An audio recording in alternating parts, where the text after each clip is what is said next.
بسم اللہ الرحمن الرحیم۔ السلام علیکم دوستو، کیسے ہیں آپ سب؟ امید کرتے ہیں کہ آپ سب خیریت سے ہوں گے۔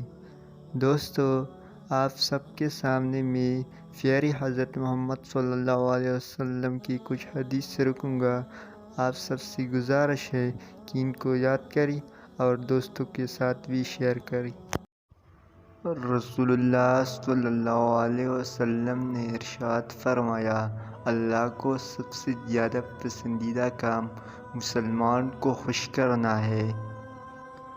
رسول اللہ صلی اللہ علیہ وسلم نے ارشاد فرمایا، تم خود کو پاک مت کہو، تم میں سے نیک آدمیوں کو اللہ جانتا ہے۔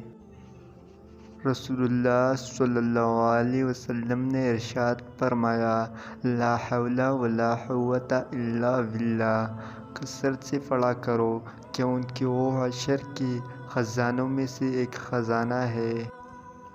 نبی کریم صلی اللہ علیہ وسلم نے فرمایا، باپ سے منہ نہ پھیرو، جس نے اپنے باپ سے منہ پھیرا اس نے کفر کیا۔ رسول اللہ صلی اللہ علیہ وسلم سے کسی نے پوچھا، اہل جنت کی کیا علامت ہے؟ آپ صلی اللہ علیہ وسلم نے فرمایا، سچ بولنا۔